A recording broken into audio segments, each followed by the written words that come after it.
السلام علیکم۔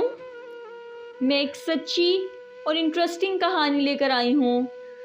میری اگلی کہانی اسی کو ملے گی جو میرے چینل کو سبسکرائب کرے گا۔ کہانی شروع کرتے ہیں۔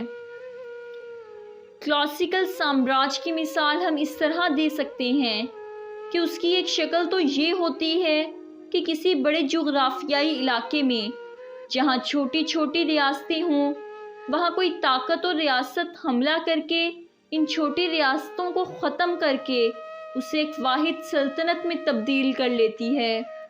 ہندوستان میں اس کی مثال موریہ سلطنت سے دی جا سکتی ہے، جس نے ہندوستان کی چھوٹی اور خود مختار ریاستوں کا خاتمہ کر کے ایک بڑی سلطنت کی بنیاد ڈالی۔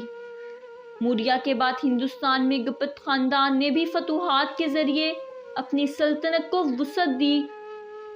جب ترک یہاں پر آئے 13ویں صدی میں تو ان کو بھی کوشش تھی کہ چھوٹی ریاستوں کو فتح کر کے ایک بڑی سلطنت کی بنیاد ڈالیں۔ اسی طرح جب مغل ہندوستان میں برسر اقتدار آتے ہیں تو وہ ایک وسیع و عریض سلطنت کے قیام کو عمل میں لائے۔ مغل مورخ مغل فتوحات اور اس کے پھیلاؤ کا جواز تلاش کرتے ہیں اور کہتے ہیں کہ اس طرح سے ہندوستان میں ایک مضبوط مرکزی حکومت ہوگی جو خود مختار حکمرانوں کا خاتمہ کرے گی، جس کی وجہ سے سلطنت میں شامل تمام رعایا کو یکساں فوائد حاصل ہوں گے۔ ابو الفضل نے اپنی کتاب اکبر نامہ میں مغل سامراج کو روشن خیال بتایا ہے جس سے ہندوستان کے عوام کو فائدہ پہنچے گا۔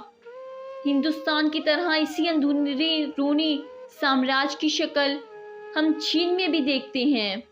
یہاں بھی چھوٹی چھوٹی خود مختار سلطنتیں تھیں اور یہاں بھی وقتاً فوقتاً ان کو ختم کر کے مختلف ادوار میں بڑی سلطنتوں کا وجود عمل میں آتا رہا ہے۔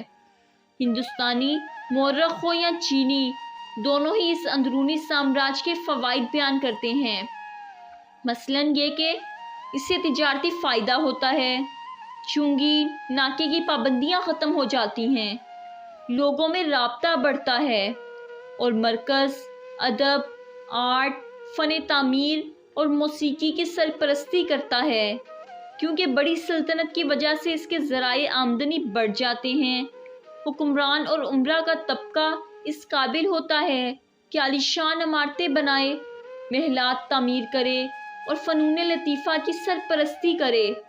اس کا ایک فائدہ یہ بھی ہوتا ہے کہ اس کے نتیجے میں زبانوں کا ارتقاء ہوتا ہے اور مختلف زبانیں ایک دوسرے کے الفاظ اپنے اندر ضم کر کے اپنے دائرے کو بڑھاتی ہیں۔ سب سے بڑا نتیجہ یہ نکلتا ہے کہ ان ریاستوں کی آپس کی جنگیں ختم ہو جاتی ہیں اور اندرونی طور پر ہر سلطنت میں امن و امان قائم ہو جاتا ہے۔ سامراج کی دوسری شکل وہ ہوتی ہے جب کوئی طاقت اپنی جغرافیائی حدود سے باہر نکل کر دوسرے ملکوں پر حملہ کرتی ہے، ان کی زمینوں پر قابض ہوتی ہے، شکست خوردہ قوم کو غلام بناتی ہے اور مال غنیمت کے طور پر ان کا مال و اسباب لوٹتی ہے۔ اس کی مثال ہم رومی سلطنت سے دے سکتے ہیں جو یورپ، ایشیا اور افریقہ تک پھیلی ہوئی تھی۔ اس کی وسعت کا دار و مدار اس کی فوج پر تھا۔ جنگوں میں رومیوں نے بڑی تعداد میں مفتوحین کو غلام بنایا، جس کی وجہ سے ان کے معاشرے میں ہر جگہ غلاموں کی بڑی تعداد تھی۔ معدنیات کی کانوں میں وہ کام کرتے تھے، کھیتی باڑی میں بھی انہیں کافی غلبہ تھا، گھریلو ملازمین کی حیثیت سے بھی غلاموں کی بڑی تعداد ہوا کرتی تھی۔ فوج میں بھی شامل ہو کر یہ رومیوں کے لیے لڑتے تھے، یہاں تک کہ بحیثیت استاد اور انتظامی امور میں بھی غلام شریک تھے۔ رومی معاشرے کا غلاموں پر انحصار کا نتیجہ یہ ہوا کہ آہستہ آہستہ ان میں کام کرنے اور جدوجہد کا جذبہ کم ہوتا چلا گیا۔ اس لیے مورخ غلاموں کی اس تعداد کو رومی زوال کا ایک سبب بتاتے ہیں۔ رومیوں کے بعد ایران میں ساسانیوں نے بڑی امپائر قائم کی تھی۔ پھر جب عرب اپنی جغرافیائی حدود سے باہر نکلے تو انہوں نے ساسانی اور بازنطینی سلطنتوں کو شکست دے کر اپنی امپائر قائم کی۔ جدید سامراج پر دو مصنفوں نے تفصیل کے ساتھ اظہار خیال کیا۔ ان میں سے ایک جے ہوبسن، جس کی کتاب کا عنوان ہے امپیریلزم کیا ہے؟ اس کا کہنا ہے کہ صنعتی انقلاب کے بعد جب یورپ کے صنعتی ملکوں میں فیکٹریاں قائم ہوئیں اور زیادہ پیداوار ہونے لگی تو خود ان کے ملک میں اس پیداوار کے خریدار نہیں تھے، لہٰذا صنعت کاروں اور سرمایہ داروں کو اس بات کی ضرورت پیش آئی کہ اپنی زائد پیداوار کے لیے دوسرے ملکوں کی منڈیاں تلاش کریں۔ اس مقصد کے لیے فوج کی مدد لی گئی۔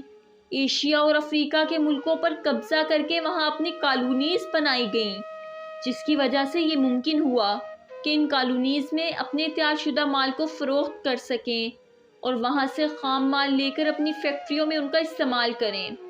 ہوبسن کا یہ بھی کہنا تھا کہ اگر صنعتی ملک میں اپنے ملکوں میں دولت کی مساوی تقسیم کر لیتے تو ان کی پیداوار کے خریدار انہی ملکوں میں ہوتے اور یہ ضرورت پیش نہ آتی کہ دوسرے ملکوں کی منڈیوں پر قبضہ کیا جائے کہ یورپی سامراج کی بنیاد بنا۔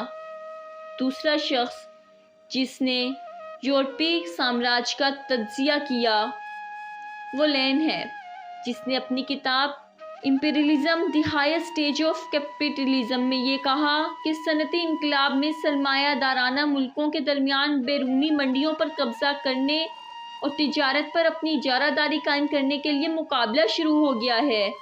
ہر یورپی صنعت ملک کی کوشش تھی کہ وہ زیادہ سے زیادہ کالونیز پر قبضہ کرے، تجارت پر اجارہ داری قائم کرے۔ اس مقابلے کے نتیجے میں جنگ کا ہونا لازمی تھا، اس لیے 1914 کی پہلی جنگ سرمایہ دارانہ ملکوں کے درمیان مقابلہ بازی کا نتیجہ تھی، جس نے یورپی امپیریلزم کو پیدا کیا۔ یہ تھی میری آج کی کہانی۔ مجھے امید ہے کہ آپ کو پسند آئی ہوگی۔ پلیز لائک کریں، کمنٹ کریں اور اپنے دوستوں میں زیادہ سے زیادہ شیئر کریں۔